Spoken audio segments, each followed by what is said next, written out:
दुनिया का सबसे पहला डैम भारत में बना 1230 में, और ये डैम बना है तंजावुर में, कावेरी नदी पर। आप आज जाइए, वो खड़ा है अभी भी, डैम खत्म नहीं हुआ है। उस डैम की विशेषता क्या है? आप में से कोई भी अगर तमिलनाडु के होंगे तो मेरी बात बहुत अच्छे से समझ आएंगे, नहीं है तो कभी एक बार देख आइए। नेहरू जी ने भाखड़ा नागल बांध को भारत का मंदिर कहा था। उनकी ही बात में कहूं तो भारत का वो सबसे बड़ा मंदिर है जो तंजावुर में बना है, कावेरी नदी पर है। उसकी विशेषताएं क्या है? सबसे बड़ी विशेषता ये है कि वो दुनिया का पहला डैम है। दुनिया का पहला डैम है, कोई देश ने उसके पहले डैम नहीं बनाया। एक दूसरी विशेषता ये है कि वो डैम बनाने के समय नदी के प्रवाह को रोका नहीं गया, जो आज कोई सोच नहीं सकता। और इंस्क्रिप्शंस में लिखा हुआ है, आप जाएंगे तमिल में लिखा है, एक पत्थर लगा हुआ है, उस पे खुदा हुआ है, वो तमिल में है। मैंने उसका हिंदी कराया, अंग्रेजी कराया। उसका मतलब क्या? उसका मतलब ये है कि ये बांध बनाते समय नदी के पानी को रोका नहीं गया। आजकल क्या होता है, डैम बनाने के लिए आप कुछ भी शुरू करते हैं, इधर पानी रोकते हैं, इधर पानी रोकते हैं, बिना पानी रोके डैम बनाए। और वो ये कहते हैं कि चूंकि बहते हुए पानी पर हमने ये डैम बनाया, इसलिए इसका शेप दुनिया में यूनिक है, माने उसके शेप का दूसरा कोई डैम दुनिया में नहीं है।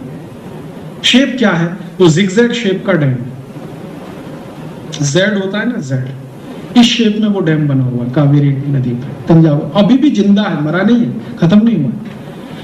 अच्छा, मैंने बहुत सोचना शुरू किया कि इन लोगों ने ये जेड क्यों बनाया। ये एक सीधी सीधी स्ट्रेट लाइन में, जैसे आज हमारे यहाँ परंपरा है, भाखड़ा नागल डैम को देखो या हीराकुड को देखो, एक सीधे स्ट्रेट लाइन में दीवार खड़ा कर दी पानी रोकने के लिए। इन्होंने सीधी दीवार क्यों नहीं खड़ी की, जिगजैग शेप में क्यों की?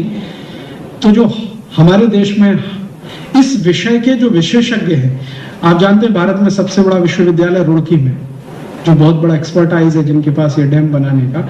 वहां के कुछ इंजीनियरों को मैं पूछने गया तो उन्होंने कहा ये कॉमन सी बात है समझने की कि जब आप सीधी स्ट्रेट लाइन में डैम बनाते हैं और नदी का बहाव बहुत तेज होता है तो उसके टूटने की संभावना सबसे ज्यादा, क्योंकि प्रेशर बहुत है।